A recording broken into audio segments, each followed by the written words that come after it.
Hello everyone, আসসালামু আলাইকুম। সবাইকে শুভ নববর্ষ। তো আজকে আমি আপনাদেরকে নিয়ে যাব সেই শৈশবে ফেলে আসা গ্রামীণ বৈশাখী মেলায়। তো আজকের ভ্লগে আমার সাথে থাকছে আমার ভাতিজা। তো ওকে সাথে নিয়ে ওর বাইকে করেই যাব। তারপর আমরা বাইকে তেল তুলে রওনা হলাম আমাদের গন্তব্যে। আমরা মূলত যাচ্ছি কুড়িগ্রাম শহর থেকে 5 কিলোমিটার দূরে একটা প্রত্যন্ত চরাঞ্চলে।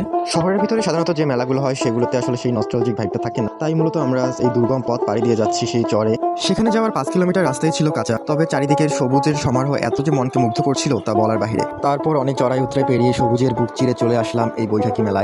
মেলাটায় আসার পর আমার মনে হচ্ছিল আমি আবারও আমার শৈশবে ফিরে এসেছি। মেলায় বসেছিল খেলনার দোকানগুলো, যে খেলনাগুলোর জন্য একটা সময় অনেক বায়না করতাম। বর্তমান সময়ের বাচ্চারা হয়তো বা বুঝবে না ওই টমটম গাড়ি, লাল হলুদ হাতলালা গাড়ি আর একটা পিস্তলের জন্য কত না জেদ করতাম আমরা। মেলাটায় আসার পর দেখতে পেলাম কত রকমের হারিয়ে যাওয়া খেলা, যেমন বোতল খেলা, চুরি খেলা কিংবা লাঠি খেলা। বৈশাখের বিকেলবেলায় সকলে বৈশাখের পোশাকে, বৈশাখের সাজে তাদের পরিবার নিয়ে এসেছিল মেলাটায়। মেলায় বসেছিল হরেক পদের খাবার দাবারের দোকান, যে খাবারগুলো এখন হয়তো বা ওইভাবে আর চোখে পড়ে না। অতীতের হারিয়ে যাওয়া অনেক খাবারই এখানে দেখতে পেলাম, যেমন মুড়ি মুড়কি, মোয়া, বাতাসা, আরও অনেক কিছু। তারপর আমি মেলার চারিদিকে ঘুরে ঘুরে দেখছিলাম, আর মেলার পরিবেশ, মেলার সবকিছুই আমাকে আবারও শৈশবে ফিরিয়ে নিয়ে যাচ্ছিল।